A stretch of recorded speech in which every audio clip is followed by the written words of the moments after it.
విశాఖపట్నం పోర్టుకు గురువారం అతిపెద్ద సరుకు రవాణా నౌక వచ్చింది. ఇది 300 మీటర్ల పొడవు, 50 మీటర్ల వెడల్పు, 18.46 మీటర్ల డ్రాఫ్ట్ కలిగి ఉంది. ఇప్పటి వరకు భారతీయ పోర్టులకు వచ్చిన అతిపెద్ద సరుకు రవాణా నౌక ఇదేనని పోర్టు అధికారులు తెలిపారు.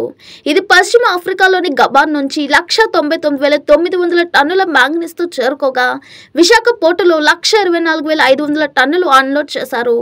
బోత్రా షిప్పింగ్ సర్వీసెస్ లిమిటెడ్ సంస్థ నౌక సరుకు నిర్వహణ ఏజెంట్ సేవలు అందిస్తుంది. ఈ shipment Visakha port Bothra shipping services కు ముఖ్యమైన మైలురాయిగా నిలిచిందని పోర్టు చైర్మన్ ఎం అంగముత అభివర్ణించారు. రాష్ట్రంలో ఎన్డీఏ ప్రభుత్వం కొలువుదీరడం, అమరావతి పునర్నిర్మాణానికి ముఖ్యమంత్రి చంద్రబాబు అగ్ర ప్రాధాన్యం ఇస్తుండటంతో సమీకరణ విధానంలో భూములు ఇచ్చేందుకు పలువురు రైతులు ఆసక్తి చూపిస్తున్నారు.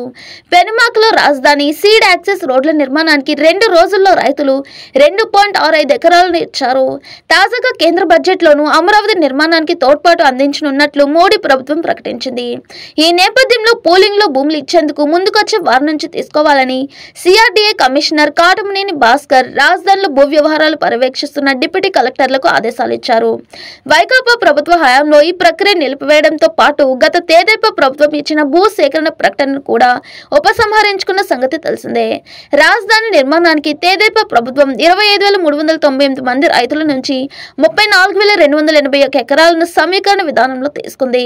మరో 4,000 ఎకరాలను సమీకరించాల్సి ఉండగా రైతులు ముందుకు రాకపోవడంతో అప్పట్లో ఆ ప్రక్రియ ఆగిపోయింది. తాజా అంచనాల ప్రకారం పోలవరం ప్రాజెక్టు తొలి దశ పనులు 2026 మార్చి నాటికి పూర్తవుతాయని కేంద్ర ప్రభుత్వం ప్రకటించింది. అప్పటికల్లా 41.15 మీటర్ల మినిమం డ్రా డౌన్ లెవెల్ వరకు నీటిని నిల్వ చేసేందుకు అవసరమైన పనులు పూర్తవుతాయని వెల్లడించింది. ఈ ప్రాజెక్టు నిర్మాణంలో జాప్యానికి కాంట్రాక్ట్ మార్పు, భూ సేకరణ, సహాయ పునరావాస కార్యక్రమాలు నిదానంగా సాగడం కోవిడ్ సంబంధ అంశాలే కారణమని ఐఐటి హైదరాబాద్ 2021 నవంబర్లో ఇచ్చిన నివేదికలో పేర్కొందని తెలిపింది.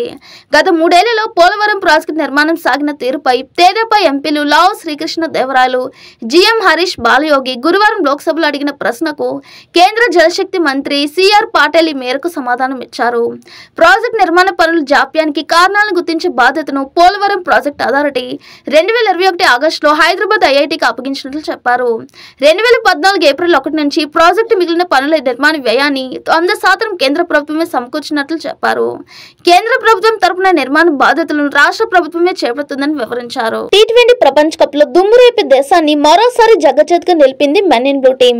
Hit man Rohit captaincy, king Kohli మెరుపులకు బూమ్రా మ్యాజిక్, హార్దిక్ పాండే పంచ్, మొత్తం టీమిండియా పోరాట పటిమ తోడవడంతో కప్పు మన వశమైంది. బ్యాట్ బాల్ తో చెలరేగిపోయే మన క్రికెట్ ధీరులు వ్యాపారవేత్తలుగా కూడా పవర్ఫుల్ ఇన్నింగ్స్ తో అదరగొడుతున్నారు. ఒక పక్క క్రికెట్ లో మునిగి తేలుతున్న ఈ స్టార్టప్లలోనూ స్మార్ట్ ఇన్వెస్ట్ చేస్తూ పర్ఫెక్ట్ కవర్ డ్రైవ్లతో అలరిస్తున్నారు. స్టార్టప్ పిచ్పి మార్కెట్ డిమాండ్లు, నవ కల్పనల వంటి దూసుకొచ్చే బంతులను మన ఎంటర్ప్రెన్యూర్ బ్యాట్స్మెన్ ధీటుగా ఎదుర్కొంటున్నారు. క్రికెటర్లు స్టార్టప్ లో ఫైనాన్షియల్ సిక్సర్ కొట్టిన, కొత్త వెంచర్లను లాంచ్ చేసిన, గ్యాలరీలోకి వచ్చిన అభిమానులకు ఈ బిజినెస్ గేమ్ కూడా థ్రిల్ అందిస్తుంది. సరైన పార్ట్నర్షిప్ కుదిరితే స్టార్టప్ కాస్త యూనికార్న్ గా మారి అద్భుతమైన విజయం సాకారం కావచ్చు. దేశంలో ఎమర్జెన్సీ సమయంలోనూ కొంతమంది బాధితుగా ఉండి ఉంటారేమో, కానీ గత 5 ఏళ్ల వైకాపా పాలనలో రాష్ట్రంలోని ప్రతి ఒక్కరూ ప్రభుత్వ ప్రాయోజిత ఉగ్రవాదం బారిన పడ్డారు. శారీరకంగా, మానసికంగా ఎన్నెన్నో బాధలు అనుభవించారని ముఖ్యమంత్రి చంద్రబాబు నాయుడు ధ్వజమెత్తారు. కొందరు పోలీసు అధికారులను అడ్డం పెట్టుకుని ప్రజాస్వామ్య పునాదులైన శాసన, కార్యనిర్వాహక, న్యాయ, మీడియా వ్యవస్థలపై దాడులు చేశారని విమర్శించారు. ఒక నేరస్తులు ముఖ్యమంత్రిగా ఉంటే ఏం జరుగుతుందో రాష్ట్రంలో గత 5 ఏళ్లలో కల్లారా చూశామని తెలిపారు. దాడులు, అత్యాచారాలు, దారుణాలు, అకృత్యాలు జరుగుతుంటే ముఖ్యమంత్రిగా ఉంటూ జగన్మోహన్ రెడ్డి వాటిని ఏ ఒక్క రోజైనా ఖండించారా? శాంతి భద్రతలపై సమీక్షించారా నిలదీశారు. అలాంటి వ్యక్తి ఇప్పుడు రాష్ట్రంలో శాంతి భద్రతలు క్షీణించిపోయాయంటూ ఢిల్లీ వెళ్లి ధర్నా చేయడం దారుణమని మండిపడ్డారు. వైకాపా ప్రభుత్వ హయాంలో రాష్ట్రంలో క్షీణించిన శాంతి భద్రతలపై చంద్రబాబు గురువారం శాసనసభలో శ్వేతపత్రం విడుదల చేశారు. ఇండియన్ ప్రీమియర్ లీగ్ తో సత్తా చాటి టీమిండియాకు ఆడే అవకాశం దక్కించుకున్న క్రికెటర్లలో జస్ప్రీత్ బుమ్రా ఒకడు. ముంబై ఇండియన్స్ జట్టులో కీలక సభ్యుడైన గుజరాతీ బౌలర్ టీమిండియా పేస్ దళ నాయకుడిగా ఎదిగాడు.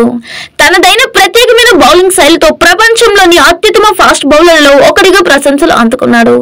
2016లో అంతర్జాతీయ క్రికెట్ లో అడుగుపెట్టిన బుమ్రా ఇప్పటి వరకు 89 వన్డేలు, 70 టీ20లు, 36 టెస్ట్ మ్యాచ్లు ఆడాడు. వన్డేలో 149, టీ20లలో 89, టెస్టుల్లో 159 వికెట్లు పడగొట్టాడు.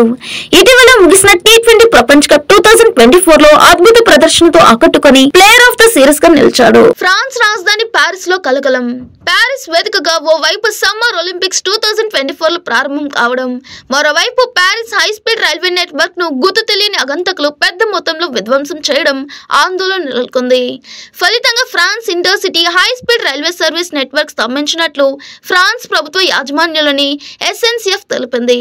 నిందితులు ఏకకాలంలో దాడులు చేయడంతో అట్లాంటిక్ తూర్పు ఉత్తర రైల్వే లైన్లలో కార్యకలాపాలు ఆగిపోయాయని SNCF అధికారులు వెల్లడించారు. ఉయ్యాల జంపాల, సినిమా చూపిస్తామావా, కుమారి 21F వంటి సూపర్ హిట్స్ అందుకున్న రాజ్ తరుణ్ గత కొంతకాలంగా ఫ్లాప్స్ కొట్టుమిట్టాడుతున్నాడు.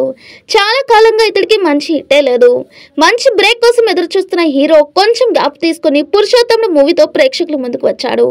Teaser trailer పర్వాలేదనిపించాయి. ప్రమోషన్స్ కూడా గట్టిగానే చేయడంతో ఓ మోస్తరు హైప్ క్రియేట్ అయింది. మరి ఈ రోజు ప్రేక్షకుల ముందుకు వచ్చిన ఈ మూవీ ఎలా ఉందో రివ్యూలో చూసేద్దాం. రచితారాం లండన్ లో చదువు పూర్తి చేసుకుని ఇండియాకు తిరిగి వస్తాడు. అతన్ని తన కంపెనీకి CEO చేయాలని తండ్రి భావిస్తాడు. అయితే కంపెనీ నిబంధన ప్రకారం CEO కావాలంటే ముందు ఆ వ్యక్తి 100 రోజుల పాటు అజ్ఞాతంలోకి వెళ్ళాలి. ఆ విషయాన్ని రామ్ పెద్దమ్మ అందరికీ గుర్తు చేస్తుంది. ఆ కంపెనీలో తనకి 50% వాటా ఉండటంతో రామ్ అజ్ఞాతంలోకి వెళ్ళ తప్పదు. రాజమండ్రి దగ్గరలోని కడియప్లంక అనే గ్రామానికి ఒంటరిగా వెళ్ళిపోతాడు. నిహారిక కొనుగోలు సమర్పణలో రూపొందించిన తాజా చిత్రం కమిటీ కుర్రలు. సందీప్ సరోజ్, యశ్వంత్ పెండ్యాల, ఈశ్వర్ రాజరాజు, త్రినాథ్ వర్మ, ప్రసాద్ బెహారా ప్రధాన పాత్రలు పోషించారు. యదువంశీ దర్శకుడు. ఇప్పటికే చిత్రీకరణ పూర్తి చేసుకున్న ఈ మూవీ ఆగస్టు 9న ప్రేక్షకుల ముందుకు రానుంది. ఈ సందర్భంగా శుక్రవారం చిత్ర ట్రైలర్ విడుదలైంది. ఈ కార్యక్రమానికి ముఖ్య అతిథిగా వచ్చేసిన సిద్ధు జనులగడ్డ ఇది మంచి విజయాన్ని అందుకోవాలని కోరుకున్నారు. ఈ ట్రైలర్ విడుదల కార్యక్రమంలో భాగమైనందుకు ఆనందిస్తున్నా. నాకు ఈ అవకాశాన్ని ఇచ్చినందుకు థ్యాంక్ యూ. ఇది చిన్న సినిమా కాదు, క్రొత్త వాళ్ళతో ఇలాంటి విభిన్నమైన చిత్రాన్ని తెరకెక్కించినందుకు నిహారికను మెచ్చుకోవాలి.